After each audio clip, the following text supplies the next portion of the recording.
Everyone says curiosity is a good thing, but let's be honest, at work, curiosity can feel risky. Asking questions can feel like admitting you don't know enough or like you're slowing things down. In this episode, we're unpacking why curiosity gets praised in theory but punished in practice. We'll talk about how organizations accidentally shut it down, why being curious early in your career actually matters more than having all the answers, and what happens when learning feels safe. Because curiosity isn't about being unsure, it's about getting stronger. Just like in the gym, or just like when you're an artist, being creative, or just like in life, you never ask how, you will never grow.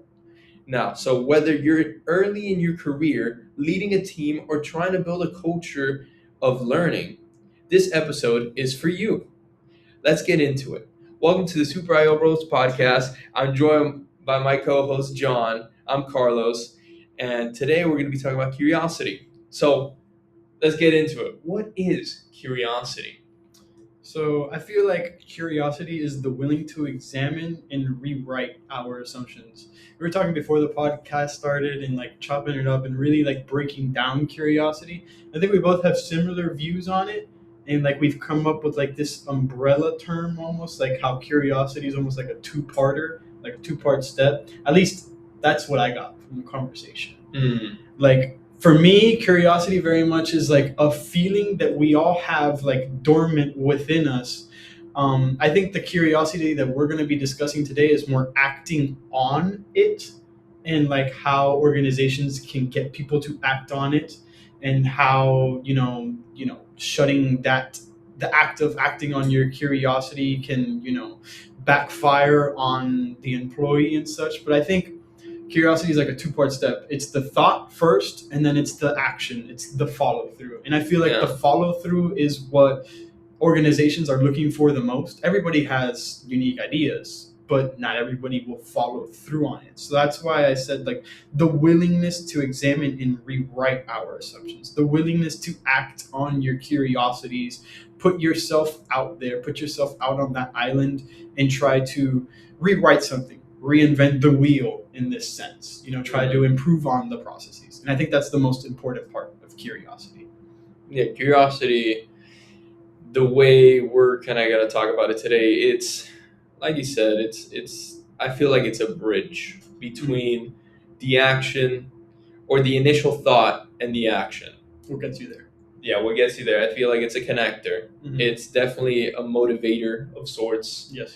And demotivates as well. Yeah, it can in turn demotivate. So here I have curiosity is the impulse to seek new information and experiences and explore novel possibilities, no matter an employee's role or level within the organization. Now, Einstein once said, I am neither especially clever nor especially gifted. I am only very, very curious. So that kind of just brings into already this thought of curiosity is not just whether you have the great questions that makes you smart, but it's whether you're willing to try, whether you're willing to trial and error. Not everybody's perfect. Not everybody has the right questions out the get-go when they're curious about something, or maybe when they're exploring the idea of something. It's about the willingness to try. When you said the quote, like it just clicked with me there. I feel like curiosity is almost like the fuel that lights the fire. What gets you going in that direction? Because like he was saying, he's not the smartest. He's not like, he's not perfect essentially, but his curiosity is what makes him go after this pursuit to achieve something. Like we're not the smartest in the world. I don't know how you feel. I feel like I'm not the smartest person in the world. No, but there are certainly things that I am curious about where a peer might be inclined to be better at it than me, just off of like pure smarts or just capability of doing something. But because I have the curiosity to pursue that and he doesn't, that's what could set us apart, because I will go for it. I want to go for it. Whereas he might just not have that drive. But the Yeah, curiosity is what, like you mentioned, the bridge. It's what gets us there. It's what it's pushes us in the pursuit of whatever it is that we're trying to figure it out. it's kind of like hard work beats talent Exactly. in Yeah. that sense. Like sports. Well, while most can say Albert Einstein was a genius, pretty much, Yeah. but in that sense, he brings it down like I am a human. Mm-hmm. I'm just very very curious. I like to figure out how things work. We had a little bit of technical difficulties, but we're back into it. So Einstein, when he kind of brings in this sense of he's very very curious, he's not especially clever nor gifted. He kind of brings into the realization that he's a human, and not only is curiosity the beginning of his success, but it's more of a state of being. It's a in a sense it is an innate ability. Sometimes some more people are curious than the others, but it's also I feel like it's also something that could be fostered from when you grow up. For sure. Whereas I heard Bill Gates, he was talking on an interview that he said growing up, when he had questions, his family wouldn't just tell him, "Oh, this is like this because it's the way it is." No, they would go with him to the library. They would get a book and they would read about whatever it is, and they would read to him a lot. So that way he kind of got the understandings of what it is. Nowadays, with his kids, when they see something that intrigues them, they're like, "Oh, Daddy, like, how does this work? Like, what is this? Whatever." They'll kind of go to YouTube. They'll go or like to the internet. They'll watch a video of how does it work, what's the inner workings of it, and it just kind of facilitates that curious mind on an early age, and it kind of tells you like, okay, when I ask these questions about what is this, it's just kind of like let's compartmentalize it. Like what is it? How does it work? Why is it essential? What goes into this to make it work? And those little curious aspects of when you're growing up, kind of like it instills in you a curious nature throughout your life. And I just feel like that's like the difference maker, and that's what the organizations are trying to grasp. But they got to be like very careful in fostering that Well, especially curiosity, and we'll get into that. Yeah, that's in any career sense. It's easy to develop somebody's curious mind, but you also got to remember most of the people getting into the workforce are 18 and up, and not nowadays. No, I mean now it could be a little bit younger, I guess but different settings. Yeah, in different settings. It Yes, doesn't have to yes. be just corporate. It could be anything really. But this could be internships at 16, 15. But or a lot of people have to remember you have at least like minimum 15 years of life that the company did not have with this employee or intern that is just starting out with them. So it's just they have to instill that curiosity. It's not like as easy as when you're a kid and they read you a book and they're like, "Oh, how does this work?" And then you kind of it's your job as a parent to kind of explain, break it down to them. Even if you don't understand it yourself, you research it with them, and then just them realizing the processes that it is to discover something, to analyze something, and to understand it. That right there is the key conditions for a curious natured person. Mm-hmm. I just feel like, especially for a lot of the younger professionals getting into the field, it's really risky to, be curious right off the bat in certain senses, right? You don't want to overstep any boundaries and stuff like that, but it's obviously good to be curious. And we very much believe that, curiosity is like a difference maker. And that's where, organizations can see success and growth in younger professionals. And that goes right into our question number one, which is, if everyone says curiosity is so good, why does it feel so risky to be curious at work? I don't know if you want to touch on it first, and then we go from there. Okay. Why does it feel so risky to be curious at work? Well, let's put it simple. Nobody wants to look bad. Yeah. It goes back. It could be whether you're at work, or it could have been when you're in first grade and you Mhm. ask a question. Maybe it wasn't the right answer, but depending on how somebody talks or answers it, you could feel like you're on an island. It's just Exactly. like, was my question that dumb? Maybe I should have asked that question again. Being afraid to be wrong is is a thing I think everybody has. Yeah. Everybody has a fear about failure, and just to understand that it's a safe environment, I feel like is important, because a lot of workplaces, they don't they reward performance a lot and outcome, but when it comes to curiosity, in the sense of asking questions, trying to figure it out, they want that right questions to be answered. Mhm. How many times have you seen, like in a movie or like a skit on social media, it's like, only answer me the right questions. I only want questions that are important or questions that are necessary in the moment.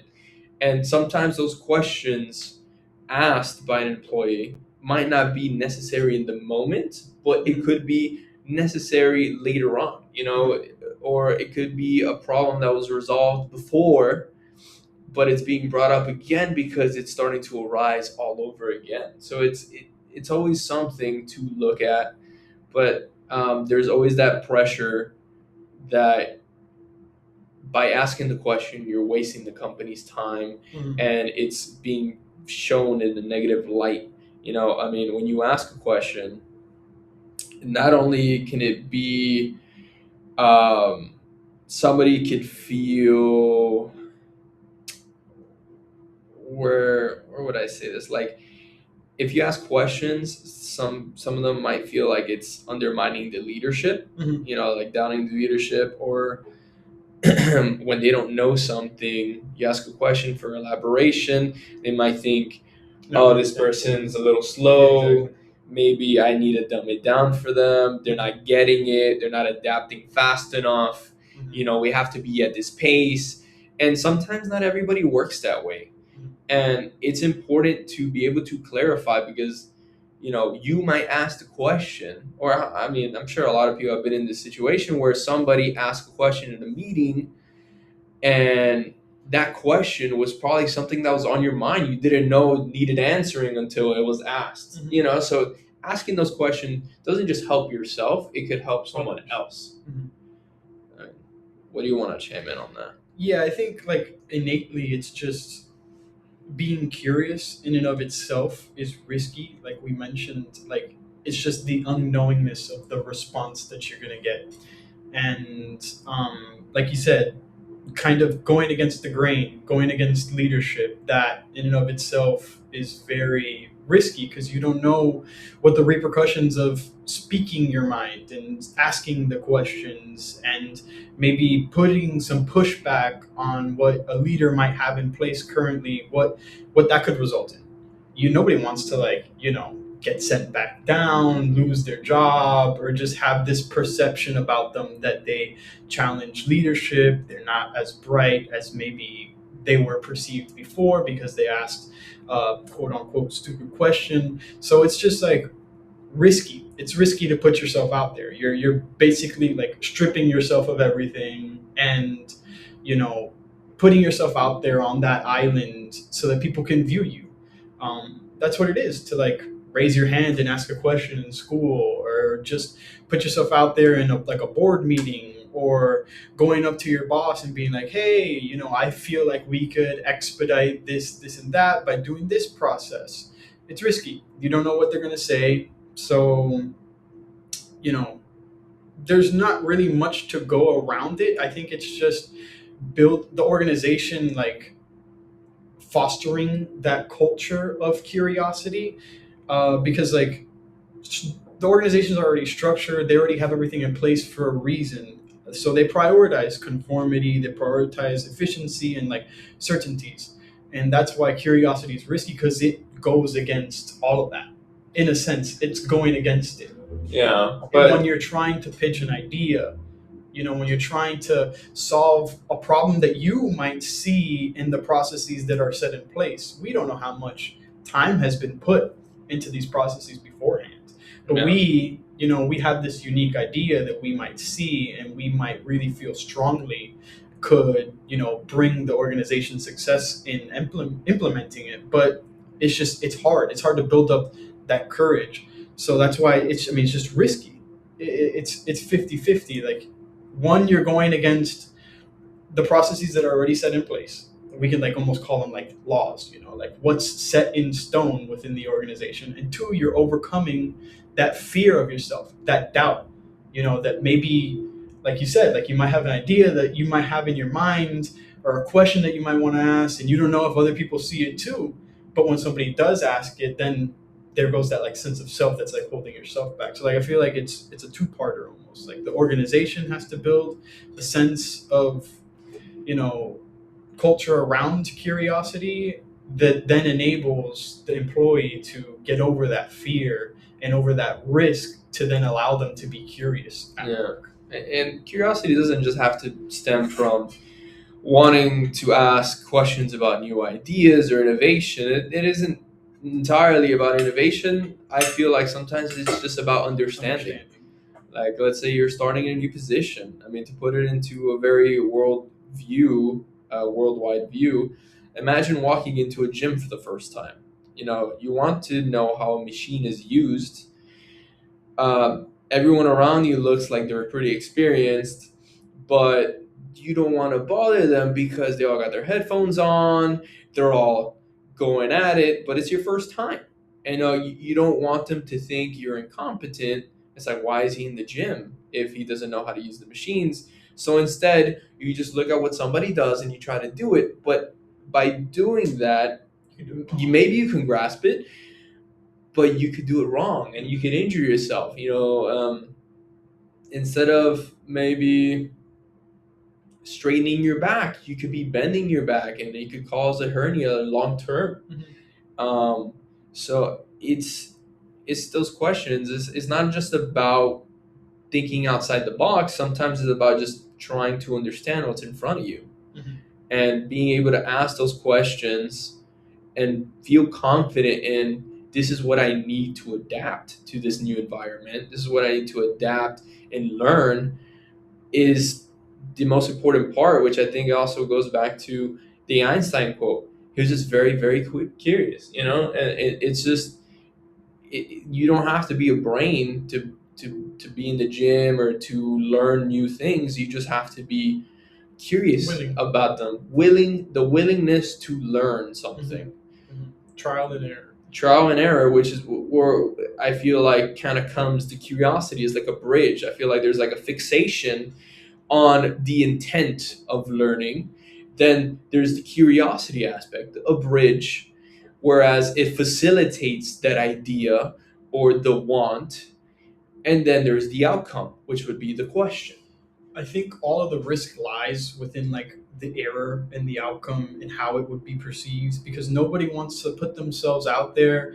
Maybe it gets accepted in the beginning and they do follow through with it. And if it fails at the very end, all the blame gets put back on them for just simply trying to, put themselves out there and trying to like make a process more efficient, or just trying to better an organization. So it's very much so like getting yourself out there and how the organization is going to perceive what it is that you did and the outcome. So it just kind of all boils down to culture when it comes to eliminating that risk, because Yeah. it's just such a sticky and like subjective, thing. Risk.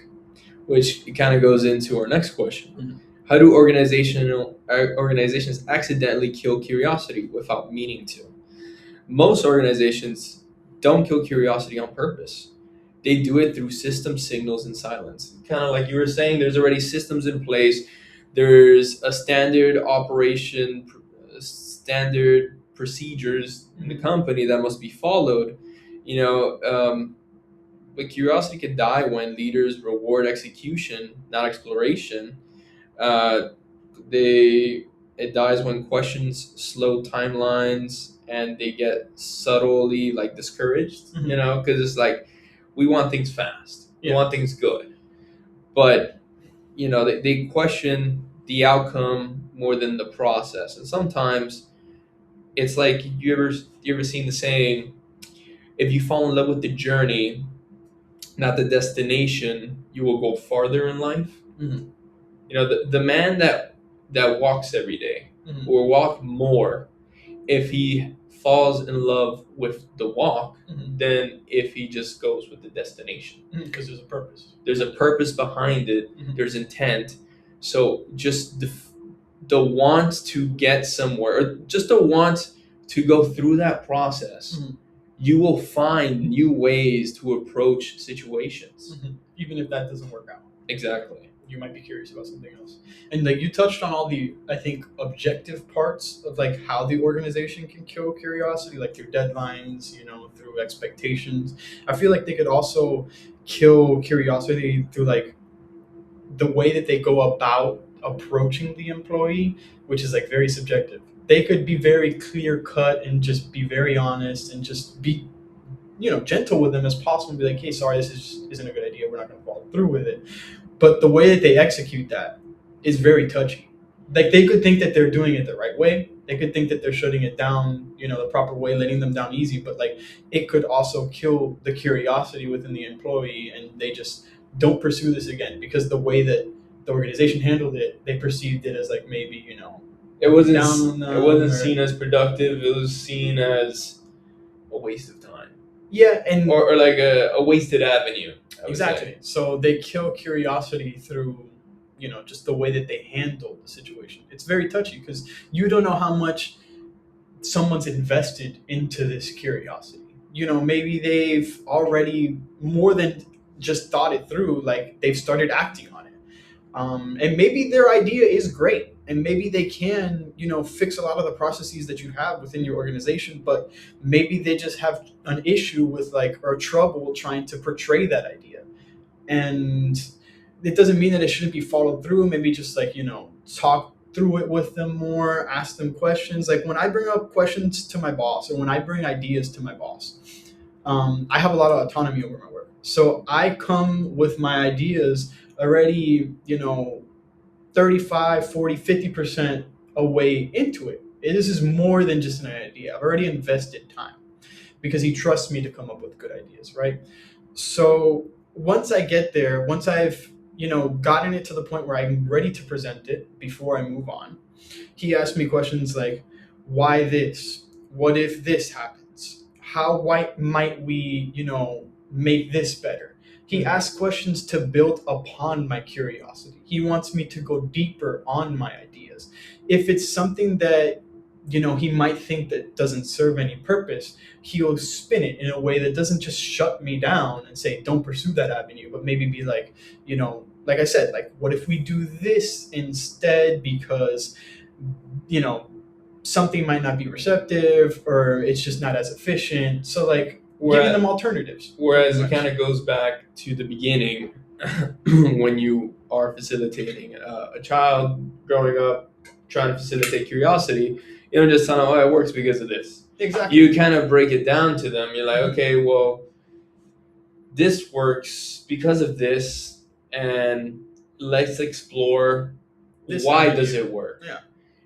Let's maybe pivot to a different aspect of it. Mhm. So I mean, a lot of the times when leaders are going ahead and listening to employees, or let's say you're just listening to a friend's idea, or somebody, a coworker that has an idea about something, it's sometimes better when you listen to try to kind of put yourself in the situation of there's always 20 outcomes in like every situation. Why is this person asking this question? You can't just say like, oh, this question is just bad. Yeah. It's just a bad question. But you can think about, okay, why did it ask this question? Mhm. What resonates with them Mhm. because of this question? Dig deeper. Yeah. Why are they asking this question? What's the problem? Mhm. How can we steer this question and make it into something more productive, Yeah, workshop it. usable. Not that every question is wrong, it's just sometimes somebody needs a little bit of direction. A push. Like you say Yeah. with your boss, he's like, let's try this avenue. Mhm. You know, I don't think curiosity is a bad thing, but if not steered in the right direction, it could really go Exactly. to space. Yeah, it could really become a waste of time, Yeah. money, everything. I feel like leaders and organizations like are the catalyst for that successful curiosity. Like we mentioned, like cultivating it and just like nurturing it within the employees. I mean, since I walked in at DHL, it's always been like that. Like not you don't just have autonomy over your work, you're pushed to do more. You're pushed to learn more, to figure out what else you might like, what other avenues. Like I remember being told within my first month, if there was another position I wanted, I could start learning about it right now. And like I could go and start speaking with people in those positions. So like that just like builds this belief within yourself that you can do more than just what you're doing. Kind of instilling that within the employee. And I think that's where you get the best out of curiosity, because like it's not just the thought anymore, it's like the belief that you can go through. It's like you're coupling the willingness to, because first the employee is going to have to want to act on this curiosity. Like you're getting the willingness and the support and belief from like the organization, which just helps those employees flourish and just be as curious as possible. And I think that's what's benefited me the most, because like I have that safety net. Yeah. I don't have that risk. There's risk. There's obviously always going to be risk, but I have that safety net, and I have that know withal that like my boss will back me up. Like all the projects that I've done, they're very much our projects, his and mine.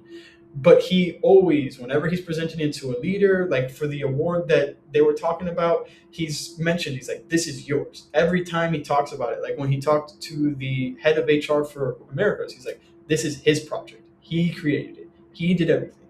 Like backing me up, giving me belief to, continue. And that's just like, I think that's the most important part, to eliminate risk. And it's just the inverse of like, killing the curiosity. It's just Yeah. the way that it's handled. Another way is maybe rushing deadlines and micromanaging, Yeah. and quietly punishing mistakes. Like Mhm. somebody asked a question, or maybe they went a different route because they felt like it would be better. And instead of just talking up about that point, maybe trying to clarify with the employee, they'll go ahead and they'll just be like, okay, moving on to the next topic. Yeah.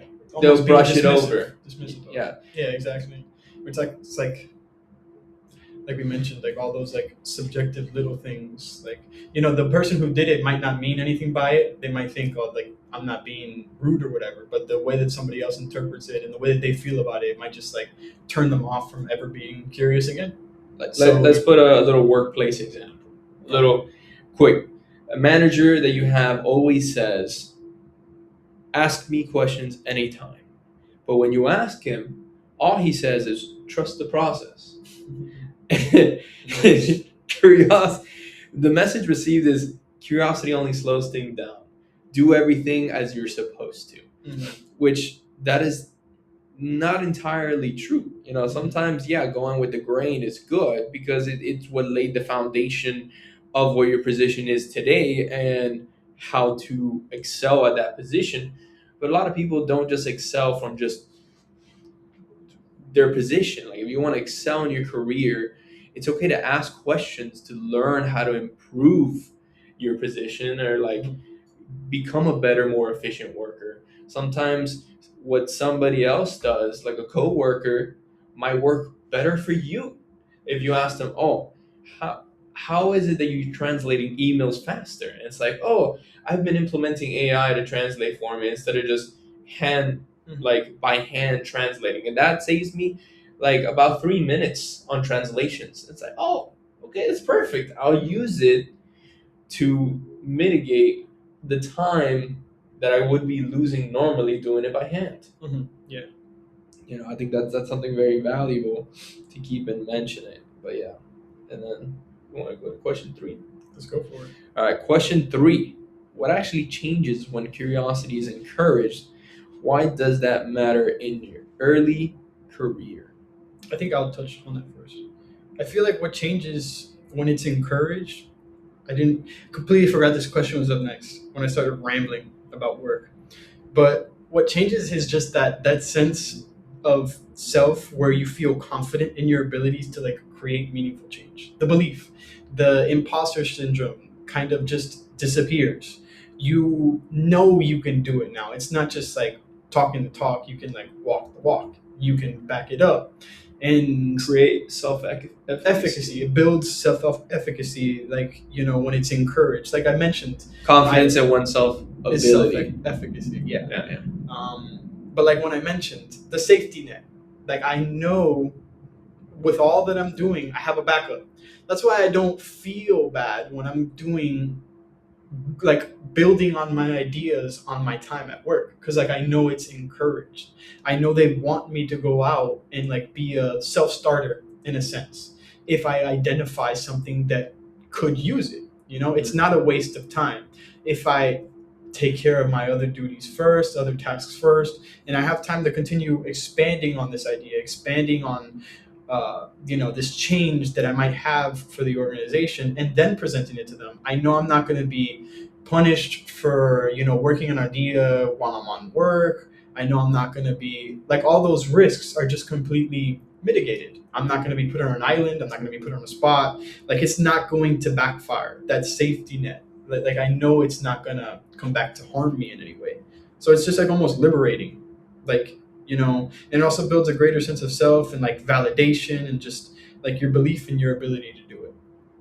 So like when you couple that with the willingness, it's just like, if curiosity is the fuel to the fire, like encouraging curiosity is like the keys to the engine to starting up the car, to burning the gas. It turns it all on, and it just like it creates like this machine within the person to one, think of the ideas, act on them, and pursue it. Like just go through. Turn on the car. Exactly. Now, when you go And to a push forward. leader, Mhm. and they kind of talk about you with those ideas, it's whether or not you put it back in park or you put it in drive. It really makes or break. Does the journey begin? Yeah, it all depends. Like it's subjective. It's sticky, like we mentioned earlier. But curiosity does have its, I wouldn't say drawbacks, but I would say it has its some outliers. Because sometimes you could become curious and go the wrong direction. Exactly. Whereas there's something that I wrote down here. It says sometimes with curiosity, the employee's fixation selection doesn't have to improve upon an idea or structure, but how it's handled by the organization can hinder the future in terms of curiosity. Whereas we were kind of talking about earlier, if you have an idea or some sort of structural question that may or may not be relevant to the company's progression, it's okay to ask it. I don't think it's a bad thing, but curiosity could be hindered in turn by depending on how leadership responds to it. How should somebody respond to an idea where it could be a good idea, but it's not relevant to the topic? Yeah. What do you think, John? How would somebody respond to that if they were a leader? It's tough. I mean, it's sticky. I feel like you have to make the person be seen, because you don't know how much time they've spent, or like how invested they truly are into this idea. So it's tough. Like how my boss like kind of redirects me. I feel like you give them a sense of validation in their idea. You encourage the curiosity. You encourage the spark because there's passion there. So you don't want to shut that down, because that could kill the curiosity. So you gotta, in some type of way, make it be seen, almost like you're dealing with a kid. You don't want to shut them down. You don't want them to close off and like build these walls. It's like you make them be seen, but like at the same time, you gotta let them see your view, and you gotta do it in a way that doesn't, you know, ruin, that curiosity. It doesn't discourage them from acting upon their curiosity once again.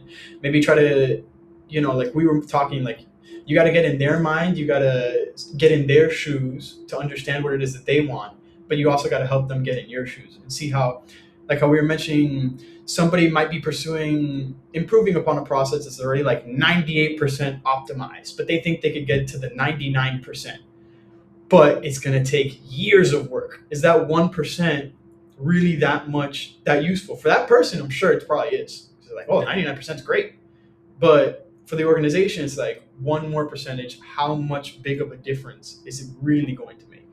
So like breaking that down is rough, but you gotta like, it's hard. It's like a balancing act almost. Yeah, and when you do have curiosity encouraged in your early career, I mean, you could see exponential growth. Mhm. I feel like not just growth in confidence, but like accelerated learning, high adaptability, and people development. Like people would develop judgment, not just skills. It's like I said, fixation selection is more like you get an idea and you chase the idea, and by chasing that idea you have the curiosity to ask a question about that idea. How does it work?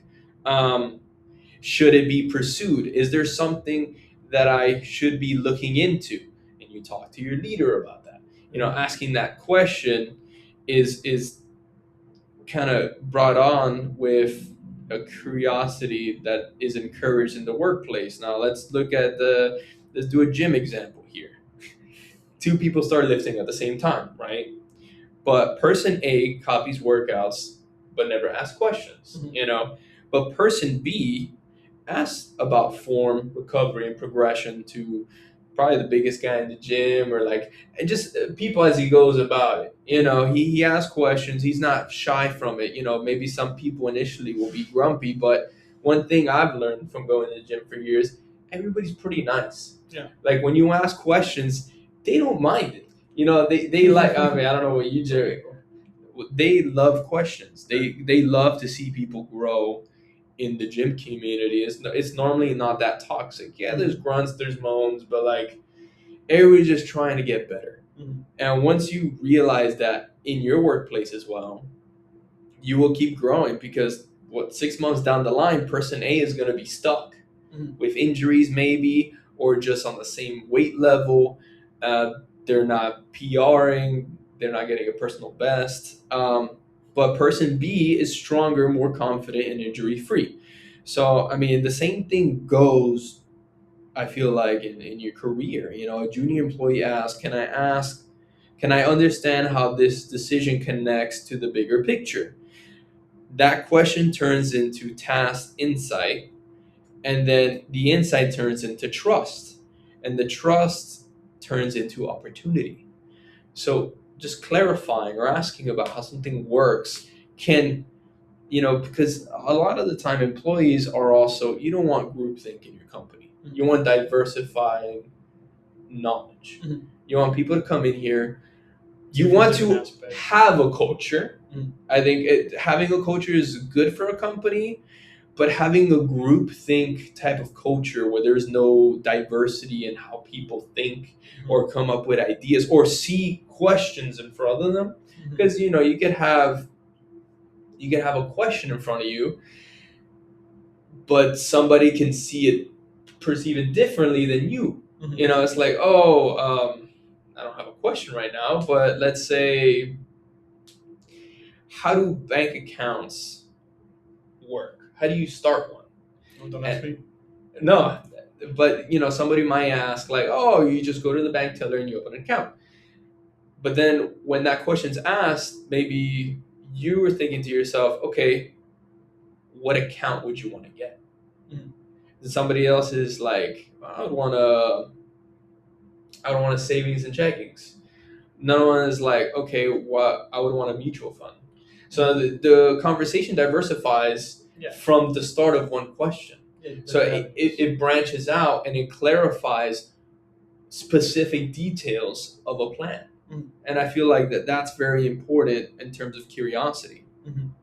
I also wanted to mention, I had the idea earlier when you were talking about like the inconveniences, of curiosity. And I feel like it's not only good enough for the organization to encourage curiosity, like what we mentioned, but I also feel like there has to be some sort of structure with the curiosity so that we don't go off on these long tangents where people are pursuing the wrong ideas, like we mentioned with the 99 and 98%, because that's where curiosity could be a hindrance towards performance, especially on like an employee if they're wasting a lot of time pursuing a path that might not yield that much success or make that big of a difference within an organization. So there has to be like almost like guardrails when you're bowling. You're pushing them down to go knock down the pins. You're telling them to go do the work, right? But we're trying to get them there in a certain path. It's almost curiosity in the workplace, though. It's almost kind of like how we kind of talked about AI, how it looks pretty, it looks efficient. A survey was done, and 72% of managers globally believe curiosity is a very valuable trait in employees. Now, you could say they believe also, we talked about the statistics about this, that it's believed AI is very good to speed up work and make work more efficient for workers. It looks pretty. Mm-hmm. But now we got to put it into effect. It ain't just saying, okay, we want people that are curious, but it's going to go everywhere. Because there's always levels of curiosity. Yeah. One person might be more curious than the other, but that doesn't mean that the person that's less curious isn't just lacking some sort of confidence in themselves, because you won't really know until they develop their confidence, a little bit more self-efficacy of their questions asked, their understanding, and they're realizing, okay, it's okay if I don't know this completely. It's okay if I ask questions, because it's just going to help me grow. Yeah. And a lot of people don't understand that. And this is pretty much, I feel like it is a trending topic. I mean, from 2020 to 2021, 158% of increased engagement with LinkedIn posts discussed curiosity. This is still a very important topic of what is curiosity, how to enable it in the workplace. And like I said, it might just sit pretty like AI, but there's work that has to go into it. Yeah, because everybody's trying to figure out how to hone that curiosity and put it into the right avenue.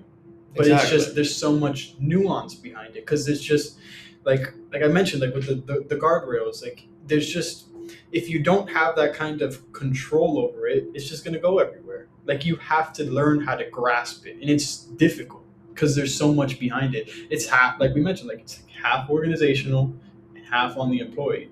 Because if the organization has all the structure but the employee doesn't want to partake in it, it's useless.